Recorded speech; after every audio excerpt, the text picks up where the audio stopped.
Rain lashed the windshield, blurring the world into streaks of red and white. Sarah gripped the steering wheel, knuckles bone white. The truck ahead of her, a hulking behemoth, jackknifed. It slewed across the slick asphalt, heading straight for her. Time twisted. Everything slowed. Sarah slammed the brakes, the car skidding, tires screaming. For a heart-stopping second, their bumpers were inches apart, the truck driver's terrified eyes locked on hers. Then, just as suddenly, the truck righted itself, groaning to a stop across the median.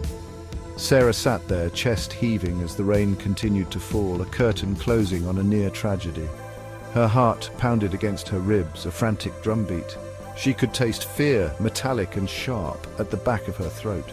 Taking a shaky breath, Sarah pulled over to the side of the road, needing to escape the echo of what could have been. The world was still there, rain-soaked and blurry, but she was alive. The snow-covered peak gleamed under a cloudless sky, a postcard scene of tranquility. High above, unaware of the danger lurking beneath, Ethan carved his way down the pristine slope. The air was crisp, exhilarating as he glided effortlessly through the powder. Then came the low rumble, like a sleeping giant awakening. He looked up, a knot of dread tightening in his stomach. A wall of white, a monstrous wave of snow and ice was cascading down the mountainside, gaining momentum with every passing second. Adrenaline surged through him, every instinct screaming at him to outrun the inevitable. He turned his board downhill, pushing his body to its limits, the roar of the avalanche deafening.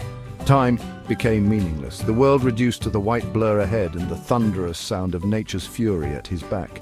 He felt a rush of heat as the edge of the avalanche licked at his heels, but he didn't dare slow down. Finally, as the ground leveled out, he shot out ahead of the crushing wave of snow, collapsing face first into the safety of the ungrazed slope. Captain Amelia Khan adjusted her headset, her eyes scanning the array of instruments before her.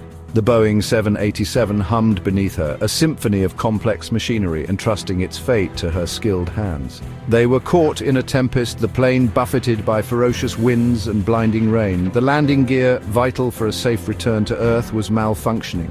Inside the cabin, fear crackled through the passengers, the turbulence a physical manifestation of their anxieties. But in the cockpit, calm reigned. Captain Khan, her voice steady over the intercom, reassured the passengers, her tone a balm against the storm raging outside. With nerves of steel, she relied on her years of training, her instincts honed through countless hours in the air. Slowly, painstakingly, she coaxed the crippled aircraft down, a testament to human skill and courage in the face of overwhelming odds. The wheels kissed the runway with a bone-jarring thud, followed by the screech of brakes and the collective sigh of relief echoing through the cabin. The train rattled along the tracks, a steel serpent winding its way through the sprawling metropolis. Michael, lost in thought, stared out the window, the rhythmic clatter lulling him into a state of near hypnosis.